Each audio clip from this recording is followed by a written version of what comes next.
You know, I was having a discussion with these fine ladies here, and they say, what? We need to eat more chicken. Well, folks, I've got them fixed up, and you too. Cornish baked game hens with a bonus gravy on the end. Stick around, you're going to love it.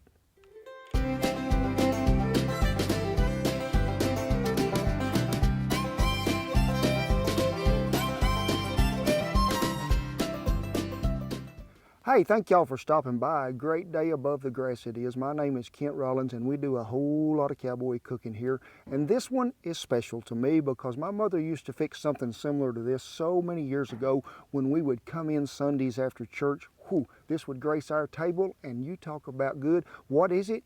A Cornish baked hen in a Dutch oven. But this ain't just your regular old Cornish baked hen, huh? No, we're going to give you a treat, so make sure you stick around all the way to the end, because I'm going to give you a little bonus gravy deal. And just as always, Shan will have everything we need in the little description down below. So let's talk about these little chickens, okay? Little Cornish game hens, they ain't very big, folks. Look at them. I mean, this is what you call a full-grown Cornish game hen. Clean your area well. Make sure you stay good and clean for this deal because we don't want no cross-contamination here. So get your little chicken, make sure it is thawed out all the way. Now, to do that, you want to make sure that when you reach up through here, look here, a piece of ice in there. Even though the chicken is good and limber, and if you want to do chicken aerobics while you're at it, to limber your chicken, you can, because he need a little limbering up and working out. That way he'll be good to go.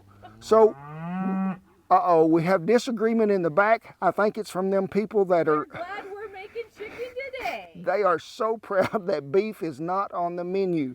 Years ago, we would wrench chickens, but they say it's a no-no now. Don't be wrenching your chicken. Chickens don't like baths. And we've got 4 of them. This would probably serve 8 people unless you got some really hungry folk, and then they're going to eat a whole one at a time. So let's get started. All of them over here in this little bowl they are. And let's slide it right up here. What do we got?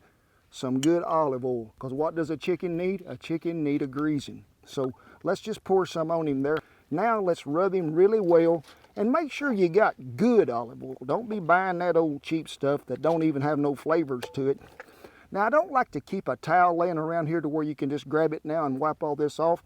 I like to use what I'd call a disposable one. So we got our chickens greased up really well, we do. What we got here? Some unsalted butter. Half a stick per chicken, right in the chicken cavity. And you can see that this does have the approval of the Beagle chicken dog. So let me get all the butter in the chicken's butt and we'll be good. Red River Ranch Original. Yep, you heard me right. You don't have none? What do you mean you ain't got none? Shan got a little old deal up there where you can get it in our store off our website. Now you want to make sure that you season these little darlings everywhere. What I mean by everywhere? Under the armpits and all. Because we want them to have some of the love. At this point, we need a vessel to cook these in. What are we using today? A 14-inch deep. Why a deep oven? Because it gives us more room from the top when we put them coals on there to keep it from browning so fast, because I want this to cook for a while and get really tender. Bertha has got it pre-warmed, so I'm going to set it right there. First of all, folks, we are going to use a whole box of chicken broth. And my kitchen is highly unlevel. All of it is running over here to this side. Now, these chickens have been bad, they have. I mean, they're going to get arrested. So how do they get arrested? We got to handcuff them chickens. Right here is all it takes. Why? That way we got something for that chicken to set on to where he ain't just sitting right there bare. Place him in the oven on his little handcuffed wings. And look here, folks, if you ever see a chicken that's growing whiskers, you got to get rid of them. So let me find a chicken whisker remover. We used to burn them off when we was young and we was cleaning chickens. You'd pull all them you could, and then you'd singe them lastings off, and then they was ready for the freezer. So let's get him handcuffed too. You just pull one over. He has the right to remain silent. Anything he can say and will be used on the end of a fork. Because we want to lay a piece of bacon on each one It's like a cross your heart brawl. We're going to protect him. We are. We got to have that flavor in there with it. Okay, at this point in time, just a tad more seasoning to make sure that everybody got some of it. So we got us a lemon, folks, and I'm just going to use half of the juice out of one of them. Who gets this one? The pond. Only thing it needs now is fire. We'll get us some coals out there and I'll explain what I did, so come on with us. Well, we got the cooking underway. We do. Got us a good tall trivet there, set it down. Good heavy mesquite coals. Even got some underneath. Now remember, this is a dish that has liquid, so we can heat this thing pretty hot. I'm not going to set directly on them coals because I don't want to burn it dry in such a hurry. So make sure you got you a good amount of coals around the outside edge, good hardwood, even maybe a few inside the trivet. Then I'm going to load up that top really well, but before I do, I'm going to take that lid off, look in there, and make sure that it is level because we want to keep that chicken broth on all of it. Now this is a longer cook than what you might expect. It might nearly be 45 minutes to an hour because we want this to cook and get really tender. So make sure you keep your fire source going because we are going to have to refire this oven before we get there. So you're going to have to rotate a little because you're so hot. Make sure you even out all your heat all the time. And if there's a little breeze, and there is a very little today, but you'll have to rotate more. We have here a basting apparatus. And we want to make sure and baste it. And as this cooks, sometimes you will run out of juice. But you can see we got one handy just in case. Get that broth back up there on top. We did have to add some coals, top and bottom, because the wind has picked up a little bit and they're beginning to ash out, and I like to keep a good boil. Well, it is time to do a little checking. So we have broke out the thermometer. I want to be about 155 or a little more. Then we're going to pull that bacon off there to where things can go ahead and start browning the top of them. Everybody is on the money, so just rake them bacons off, put them down there in that broth. We're going to add a lot of extra heat on the top of this oven so that we can brown this because we're not too far away from being done. Let me get rid of this heat that's here on top of this and start out with some fresh, and we'll be good to go.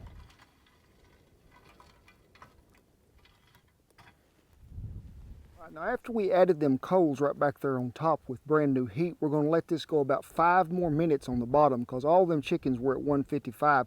They'll sure reach that 165, which is the magic time for chickens to be done.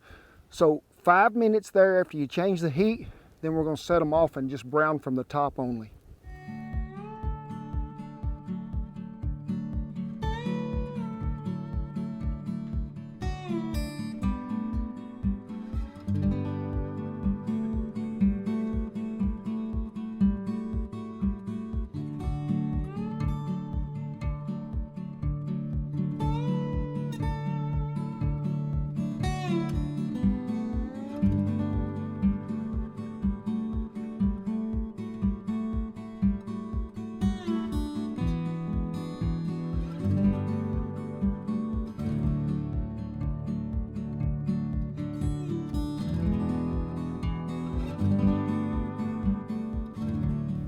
That right there is what you call good. Shake and bake, and the beagle helped. So, them little fellers is done. We need to put them right over here. Be sure and bring that bacon with you when you come. Well, y'all remember me telling you about that bonus? Well, here it is, folks. We done took them little hens out of there. Let's tell you what, this is a tip. I was going to do it a different way, but I'm going to show you a tip. Them is good hot coals that we had, right? And we need to make gravy. So let's conserve that heat. Put it right there on top of there. What do you call that? Using your noggin. A can of cripple. A can of some of that there cream of chicken soup. Now I like to just pour it all in there. A pint of heavy cream, and we're going to use about half. We just need to bring it back to a boil. Now as a thickening agent for this gravy, and who don't like some good gravy? You got to have gravy. Now there's 2 or 3 different things you can use. My mother sometimes would just use a flour-based deal and just sprinkle some in there. I like to use some cornstarch, but I'll tell you something else that works really good too. Get you some of them instant potato flakes, and you can just put them in there and stir that up. So I got me some of that there cornstarch in some water, and we're gonna go ahead and put this in there because things have begun to make a simmer. It will have to come back to a boil before this happens. If you be cooking this and it begins to thicken too much, remember I told you to have that extra chicken broth on hand. Don't thin it with no water or none of that. Just put your little chicken broth back in there, stir it up till you get it the consistency you want, and you'll be good to go.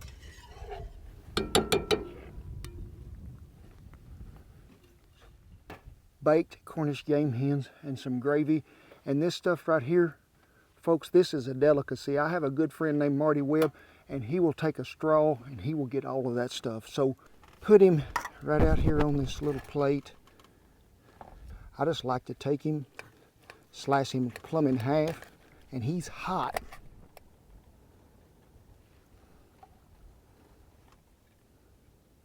Gotta get some of that bacon too. Oh, we ain't gonna leave him out. Get you some of that bacon. Oh, hold on a minute, folks. Tell me, is this bacon fit? How many tail wags does that get me? How many? 1, 2, 3, 4, 5, 6, 7, 8, 9, 10? You got her, buddy. Dip it around in that gravy just a little.